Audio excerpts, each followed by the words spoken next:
오늘의 10분 말씀. 오늘 본문은 데살로니가 전서 마지막 부분인 5장 후반부입니다. 바울은 앞부분에서 예수님의 다시 오시는 날, 즉 재림의 날에 대해 말했습니다. 그리고 이제 후반부에서는 그 시대를 살아가는 우리가 어떤 마음과 태도로 살아야 할지를 알려줍니다.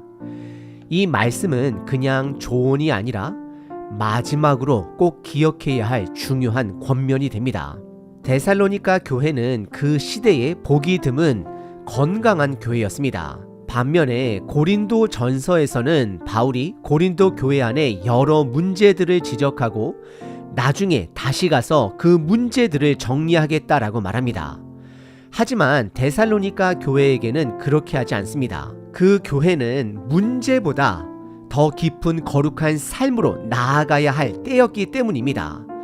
그래서 바울은 그들에게 주님의 때를 준비하며 살아가라고 말합니다. 쉽게 말하면 고린도 교회는 문제 해결이 중심이었다라면 데살로니가 교회는 성장에 초점이 맞춰져 있습니다. 그리고 그 성장은 단지 활동이 아니라 예수님의 성품을 닮아가는 삶으로 이어지기를 바랍니다. 그래서 바울은 데살로니가 식구들에게 아주 구체적인 가르침을 줍니다. 리더들과의 어떤 관계를 맺어야 하는지, 교회 안에 연약한 자들, 부족한 자들을 어떻게 도와야 하는지, 그리고 억울하고 보복하고 싶을 때 어떻게 행동해야 하는지를 알려줍니다. 이 모든 내용의 핵심은 하나님께서 오늘을 살아가는 우리에게도 똑같이 주시는 말씀입니다. 항상 기뻐하라, 쉬지 말고 기도하라, 범사에 감사하라. 이 세 가지는 하나님의 뜻이며 복음을 품은 사람들에게서 열매로 나타나야 하는 삶의 모습입니다. 그래서 오늘 이 말씀을 통해 우리 각자의 자신을 돌아봐야 합니다.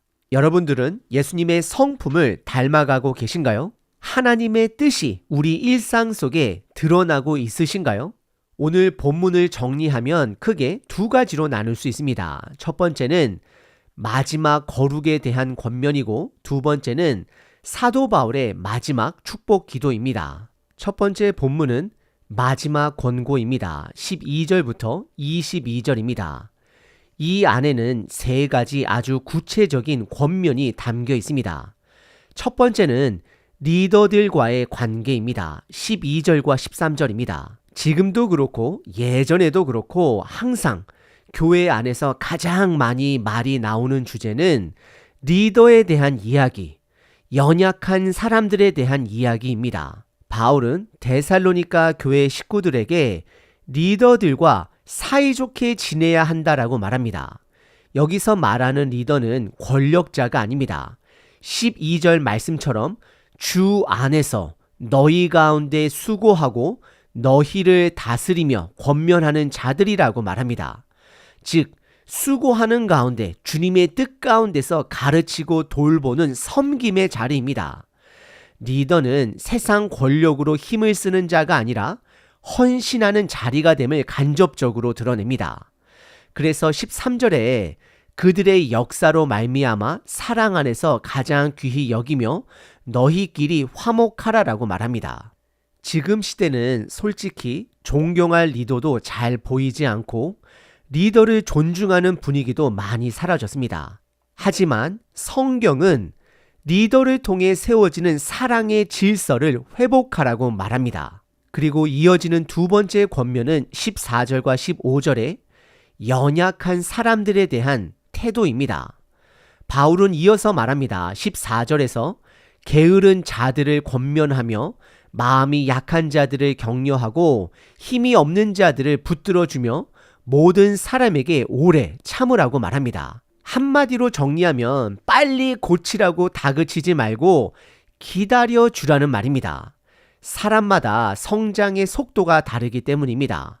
바울은 그 다름을 인정하고 인내하면서 서로를 세워주라고 말하고 있습니다. 무질서 속에 살아가는 자에게는 권면해야 하고 낙심 속에 있는 자에게는 격려해야 하며 약함 가운데 있는 자들은 붙들어주고 함께 동행해야 합니다. 하지만 이 모든 것은 인내를 통해 이루어가는 것입니다.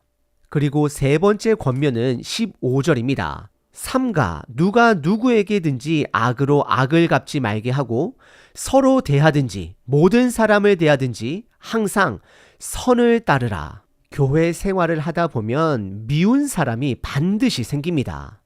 그런 사람들을 향해 복수하고 싶은 마음이 올라올 때 그걸 따라가지 말라라는 것입니다. 감정이 앞설 때일수록 선한 행동을 더 적극적으로 택하라는 가르침입니다. 이 세 가지 권면은 하나님의 뜻을 따르는 삶이 됨을 16절서부터 18절에 말하고 있습니다. 15절과 16절에는 어떤 접속사도 없이 바로 이어지는데 이건 그만큼 강조하는 구조입니다. 세 가지를 바울은 선포합니다. 첫째, 항상 기뻐하라. 둘째, 쉬지 말고 기도하라. 셋째, 범사에 감사하라. 이 세 가지는 단순한 권면이 아니라 하나님의 뜻이다라고 말합니다. 바울은 이걸 명령형으로 말하고 있습니다. 첫 번째, 항상 기뻐하라는 말은 감정적으로 웃으라는 말이 아닙니다. 당시 데살로니가 교회 식구들은 핍박을 받고 있었습니다. 그 상황 속에서도 두려움에 휘둘리지 말라라는 것입니다. 기쁨은 선택이 아니라 하나님을 바라보는 태도에서 오는 것입니다. 신뢰입니다. 두 번째는 쉬지 말고 기도하라입니다. 우리들이 밥의 힘으로 하루하루를 살아내는 것처럼 기도의 힘으로 하나님을 의지하며 그분을 신뢰하라는 것입니다. 세 번째, 범사에, 즉 모든 일에 감사라는 말은 조건에 따라 감사라는 말이 아닙니다. 여기에는 두 가지 감사가 담겨 있습니다. 하나는 이미 우리가 받은 복음으로 인한 감사이고 다른 하나는 하나님이 모든 것을 주관하신다라는 신뢰에서 나오는 감사입니다. 그리고 나서 바울은 하지 말라라는 금지 명령도 함께 줍니다. 19절에 보시면 성령을 소멸하지 말며 20절에 보면 예언을 멸시하지 말고 이 말은 하나님이 말씀하시는 그 길을 막지 말라라는 뜻입니다. 하나님의 일하심을 인간의 판단으로 가로막지 말라라는 것입니다. 21절은 반대로 범사에 헤아려 좋은 것을 취하라라고 말합니다. 말씀 안에서 무엇이 참된 좋은 것인지를 분별하라는 말입니다. 그리고 22절에서는 악은 어떤 모양이라도 버리라라고 강하게 말합니다. 겉으로 보기에는 그럴듯해 보여도 세상 기준에 따라 살아가는 태도는 다 끊어내야 한다라는 말입니다. 이 부분을 정리하면 바울의 마지막 권고는 5가지로 나뉩니다. 첫째, 교회 리더들과 식구들이 서로 화목하게 지내야 합니다. 둘째, 연약한 자들을 인내함으로 세워줘야 합니다. 셋째, 복수 대신 선을 선택해야 합니다. 넷째, 항상 기뻐하고 쉬지 말고 기도하며 범사에 감사해야 합니다. 이 세 가지는 하나님의 뜻이며 믿음과 사랑과 소망의 삶으로 이어지는 열매가 됩니다. 마지막 5번째, 말씀에 순종하면서 악을 멀리하고 하나님의 뜻을 따라 살아가야 합니다. 오늘 본문 2번째 부분은 사도 바울의 마지막 축복 기도입니다. 23절부터 28절까지입니다. 이 안에는 전인격적인 거룩, 곧 영, 혼, 몸의 보전이라는 중요한 주제가 담겨 있습니다. 다시 말해 하나님 앞에서 우리의 삶 전체가 우리의 영혼이, 혼이, 몸이 하나님 앞에서 거룩하게 변화되어지기를 바라는 기도입니다. 23절에서 하나님과 하나됨을 다음과 같이 표현합니다.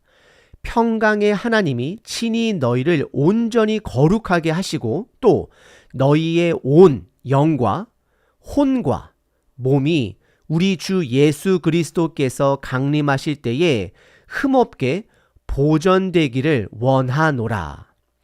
여기서 가장 먼저 나오는 것은 영, 곧 하나님과의 동행함을 말합니다. 이건 예배, 말씀, 기도를 통해 유지가 됩니다. 그래서 우리 삶의 예배를 가볍게 여기면 우리의 영이 메말라 갑니다. 말씀 없이 하루하루를 살면 방향을 잃고 흔들리기 시작합니다. 기도가 끊기면 하나님과 우리 관계가 막히게 됩니다. 그래서 영이 보존된다라는 건 하나님과의 연결이 유지되는 삶을 의미합니다. 흠없게 보존된다라는 말은 단순히 실수 안 하는 것이 아니라 끊어지지 않도록 계속 연결된 상태를 말하는 것입니다. 그리고 두 번째 단어 혼. 혼이라는 것은 마음, 감정, 의지 같은 내면 세계를 말합니다.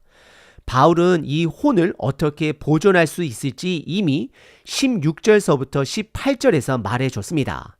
항상 기뻐하라, 쉬지 말고 기도하라, 범사에 감사하라.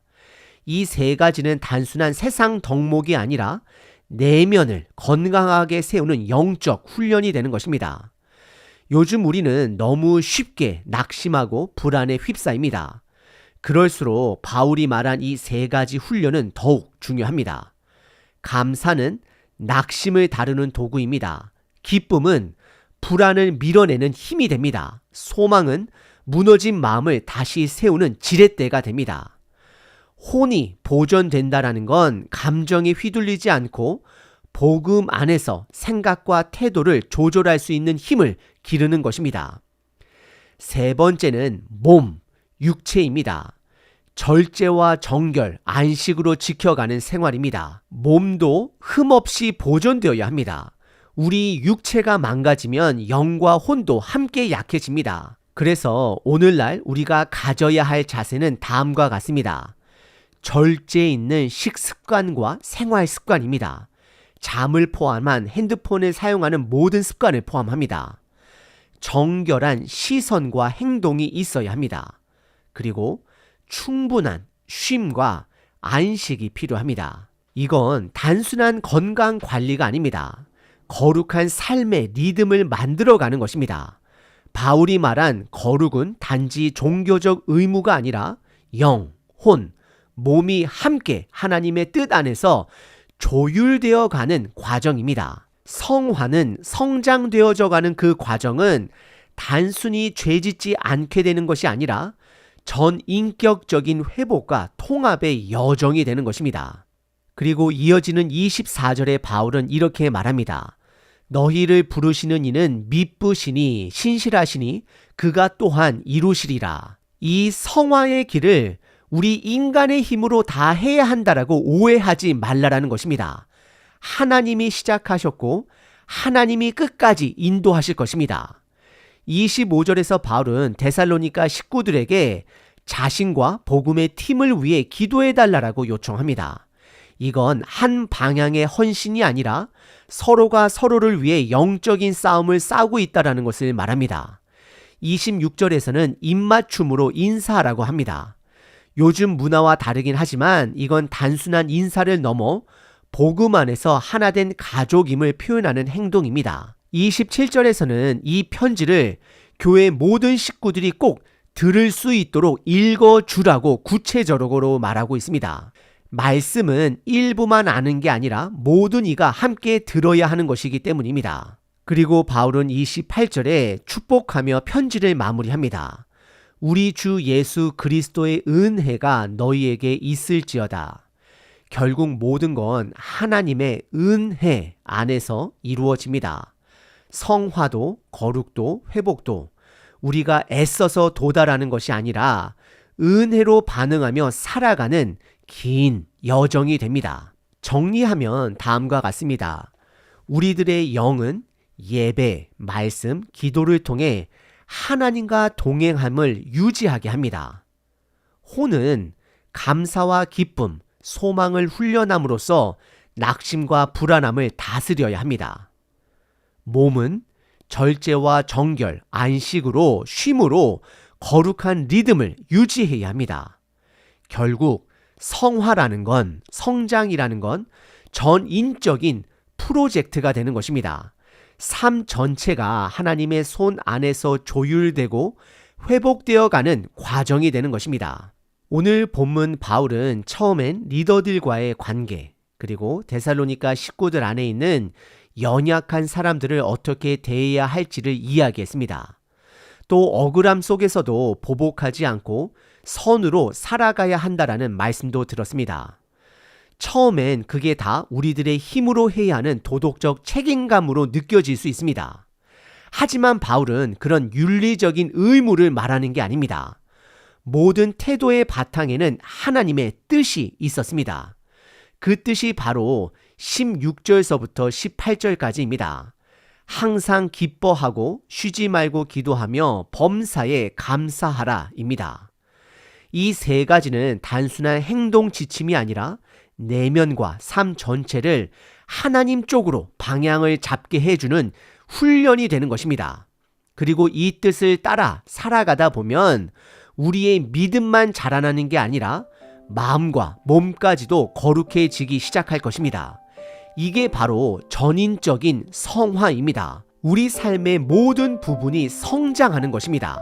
삶 전체가 하나님께 점점 더 가까이 가는 과정이 되는 것입니다. 그리고 중요한 건 이 모든 변화는 나의 결심으로 완성되는 것이 아니라 하나님의 은혜로 이루어진다라는 것입니다. 바울이 마지막에 이렇게 기도합니다. 너희를 부르시는 이는 미쁘시니 그가 또한 이루시리라. 그러니 오늘 하루 우리의 힘으로 애쓰는 자가 아니라 하나님께 맡기면서 하루하루 기도하고 감사하며 기쁨으로 살아내는 것이 거룩의 가장 실질적 모습이 되는 것입니다. 하나님, 오늘 하루도 우리들의 능력이 아닌 하나님의 능력으로 살아가길 간구합니다. 낙담되는 순간마다 우리들의 삶의 근원이 복음임을 기억하게 하시고 그 복음으로 인해 다시 기뻐하게 하소서. 매 순간 주님을 의지하며 기도하는 사람이 되게 하시고 하나님의 주권을 신뢰하며 모든 일에 감사하는 마음으로 살게 하소서. 오늘도 복음의 능력을 의지하여 우리들의 영과 마음 그리고 몸이 새로워지길 기도합니다. 이 모든 회복과 변화가 하나님의 은혜로 이루어짐을 믿으며 소망 되신 예수 그리스도의 이름으로 기도드립니다. 아멘. 항상 기뻐하라. 쉬지 말고 기도하라. 범사에 감사하라.